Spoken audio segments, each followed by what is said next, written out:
Yeremia 10. Allah yang hidup dan berhala-berhala. Dengarlah firman yang disampaikan Tuhan kepadamu, hai kaum Israel. Beginilah firman Tuhan. Janganlah biasakan dirimu dengan tingkah langkah bangsa-bangsa. Janganlah gentar terhadap tanda-tanda di langit, sekalipun bangsa-bangsa gentar terhadapnya. Sebab yang disegani bangsa-bangsa adalah kesia-siaan. Bukankah berhala itu pohon kayu yang ditebang orang dari hutan, yang dikerjakan dengan pahat oleh tangan tukang kayu?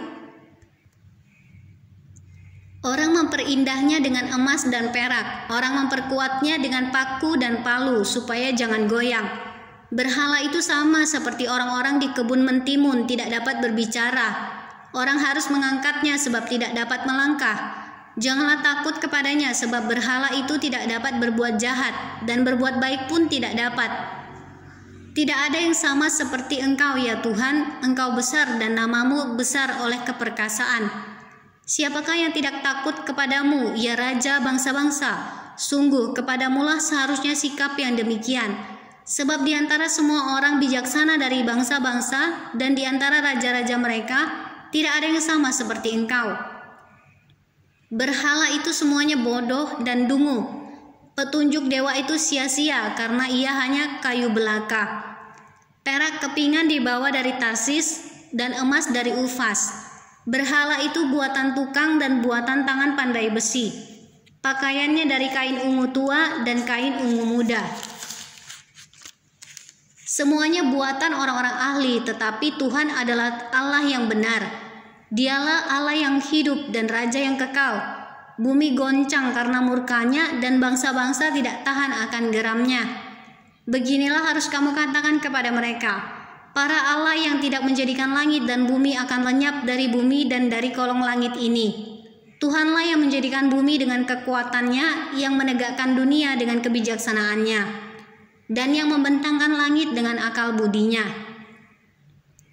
Apabila ia memperdengarkan suaranya, menderulah bunyi air di langit.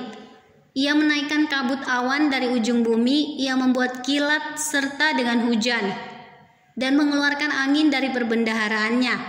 Setiap manusia ternyata bodoh, tidak berpengetahuan, dan setiap pandai besi dan setiap pandai emas menjadi malu karena patung buatannya. Sebab patung tuangannya itu adalah tipu, tidak ada nyawa di dalamnya. Semuanya adalah kesia-siaan, pekerjaan yang menjadi buah ejekan, dan yang akan binasa pada waktu dihukum.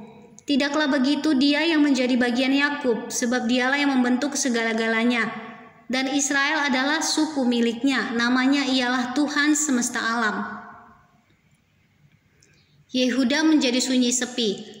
Angkutlah barang-barangmu dari negeri ini, hai orang-orang yang berada dalam pengepungan. Sebab beginilah firman Tuhan, sesungguhnya sekali ini aku akan melemparkan penduduk negeri ini, dan aku akan menyesakkan mereka supaya mereka merasakannya. Celakalah aku karena penyakitku, lukaku tidak tersembuhkan. Aku berpikir, inilah suatu kepedihan yang harus kutanggung. Kemahku sudah rusak dan semua talinya sudah putus. Anak-anakku telah pergi daripadaku, tidak ada lagi. Tidak ada lagi yang mendirikan kemahku dan yang membentangkan tendaku. Sungguh gembala-gembala sudah menjadi bodoh, mereka tidak menanyakan petunjuk Tuhan. Sebab itu mereka tidak berbahagia dan seluruh binatang gembalaan mereka cerai-berai. Terdengarlah suatu berita bunyinya. Kegemparan besar akan datang dari tanah sebelah utara untuk membuat kota-kota Yehuda menjadi sunyi sepi, menjadi tempat persembunyian serigala-serigala. Aku tahu ya Tuhan bahwa manusia tidak berkuasa untuk menentukan jalannya, dan orang yang berjalan tidak berkuasa untuk menetapkan langkahnya. Hajarlah aku ya Tuhan, tetapi dengan selayaknya, jangan dengan murkamu supaya aku jangan kau binasakan. Tumpahkanlah kepanasan amarahmu ke atas bangsa-bangsa yang tidak mengenal Engkau, ke atas kaum-kaum keluarga yang tidak menyerukan namamu.